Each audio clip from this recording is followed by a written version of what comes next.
Samidoh in America. Samidoh yupo kule nchini Marekani kwa sasa, and he has moved there. Mostly right now akona wanawe kule. It's a conversation ambayo inabidi tuiongelea, topic that tunahitaji kudiscuss. How we see it na jinsi ambavyo mambo yanakwenda kwa sasa. You know, the political arena, the entertainment arena in our country right now. Na so ikija katika eneo la Mlima Kenya, Samidoh lazima atajwe. Aswa ipiti mwezi kama huyo mtu hajatupa vipindi.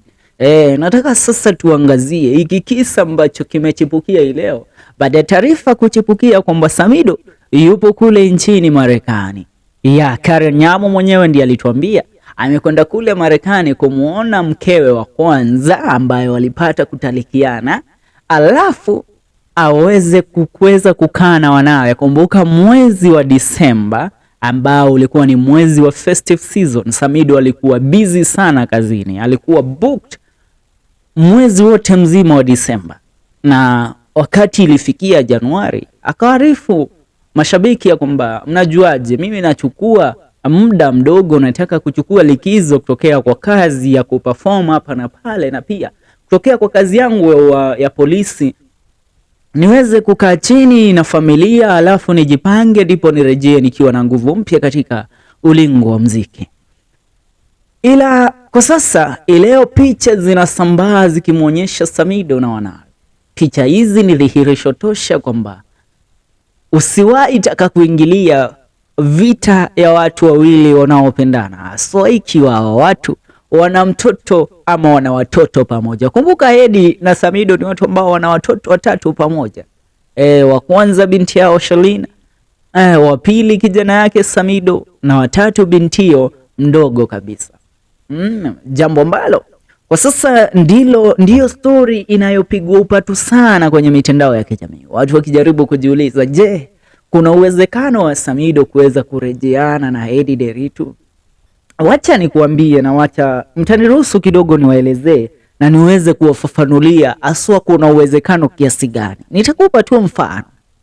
Njeri wa Mwigae ni mtu ambaye alikuwa akiojiwa majuzi.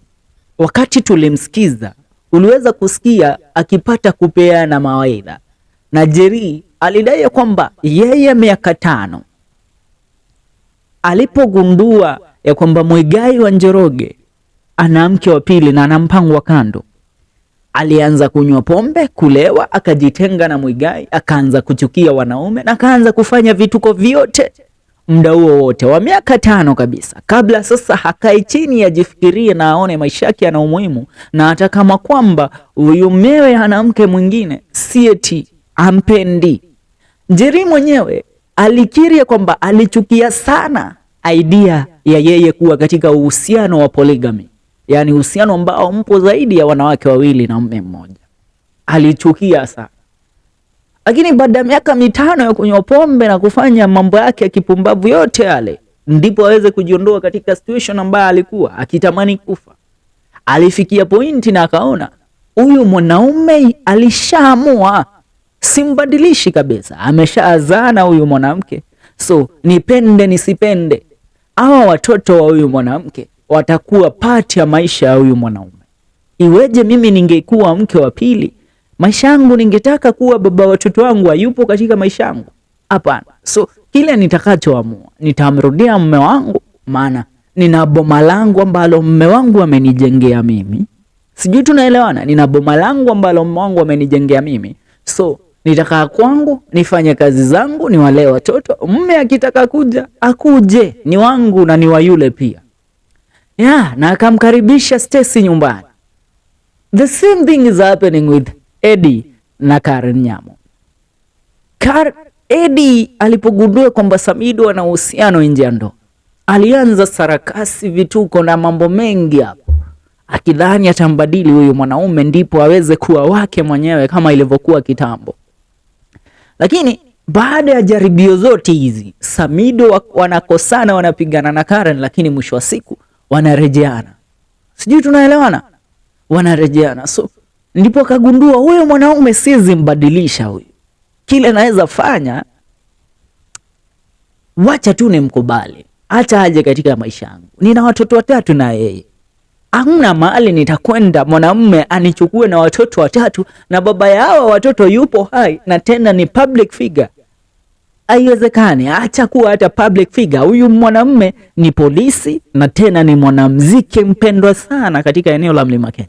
Itakuwa vigumu sana wewe kuoleka na mwanamume mwingine, inakuwa vigumu sana. Hata kama watakutongoza, wao wenyewe wanahofia. Wewe imagine ukienda unaenda kufit viatu za Samidoh, una akili nzuri wewe mwanaume? Haiwezekani. So ndio maana Sami kama sasa ameamua, you know what, I need to see my kids. Amechukua flight ya kwenda Marekani, yupo kule Boston, na Boston yupo kwa mjengo wake Edday, anakaa pale mahali watoto wake wako. Watoto ndio wenyewe na mama yao walimwendea kule airport, wakwenda naye nyumbani. So mwisho siku itambidi huyu mwanamke akae chini, atafikiria tu atamkubali Samidoh, maana Samidoh alishamkubali. Wewe ni mke wangu wa kwanza, nakupenda ndio, lakini itabidi ukubali Karen yupo katika maisha yetu na ana watoto wangu 2. So siwezi muacha na watoto 2 na watupilie mbali. Alafu pia wewe siwezi kuacha na watoto 3 ni watupilie mbali. Nyinyi wote familia muungane, muwe na upendo. Mwache vita na vurumaiza hapa na pale. Mwache vita za kipumbavu. Wakiamua hivyo maisha itakuwa bora kabisa. Ndio maana Jerry wakati aliulizwa pale, unamwarifu unaweza kumpea advice gani Edday Nderitu? Ambia Edday, fanya hivi, pigania ndoa yako, irudia mmeo, wewe mpe everything ambayo anahitaji. Zile paruanja za kule nje atazisahau hata mwisho wa siku. Maana Karen na yeye yupo pale. Karen atapambania ndoa yake. Acha nikwambie, wanjifanya mpumbavu, mjui Karen nyamwe. Yule hata madondi atakuvaa, yule mgeto yule. Sijui unanielewa, lakini unanielewa? Ndio maana nakwambia itakuwa vigumu sana hawa watu kuwaitengana for life kama jinsi ambavyo watu wampiga kifua. Hata huyu mwanamke ajaribu kumchafulia jina Samidoh, kesho yake anakaa chini tu anajiambia, lakini huyu mwanaume nimetoka naye mbali sana. Akili yangu ifikiri kabisa kama ni mimi naye naweza mchafulia jina, ni baba watoto wangu. Unaelewa, kuna kitu kingine pia ikija kwa wanawake wa eneo la Mlima Kenya, haswa mkoa mmezaa na mtu ukiwa na zaidi ya watoto 2 ama watoto 2 na mtu, inakuanga vigumu sana huyo mwanamke. Ikiwa wewe mwanamke ni mpumbavu, ndio unaweza fanya kile kitendo cha kujaribu kuwafanya nao wamuone baba yao kama mtu ambaye afai katika maisha yao. Lakini ukiwa mwanamke ambaye una busara hapa, ni vigumu sana kufanya jambo kama hilo.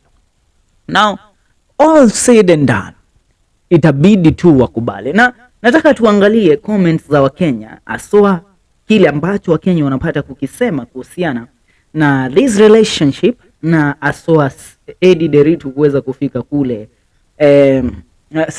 Samidoh kuweza kufika kule Marekani kwa ajili ya kuweza kuonana na wanawe. So reading a few comments, namuona Betty Amisa akisema congratulations Samidoh, you are a great dad. Lucy Paps anasema team nothing but prayers.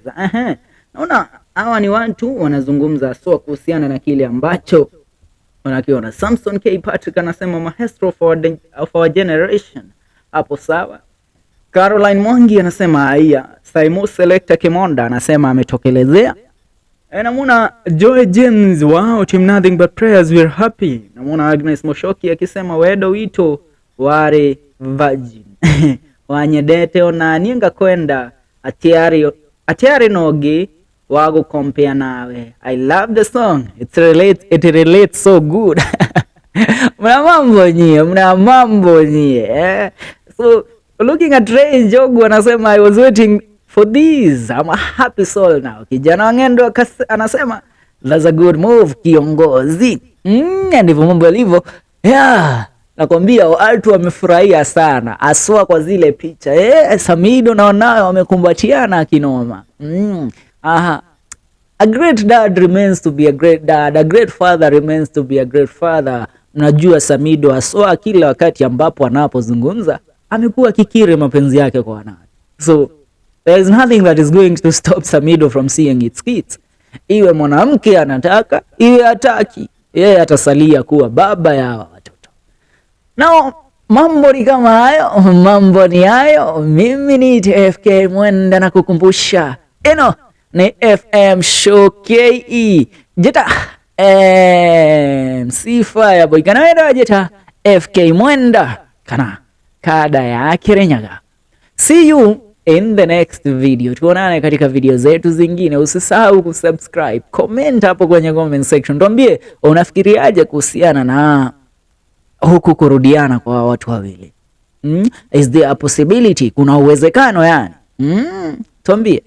See you in our next video.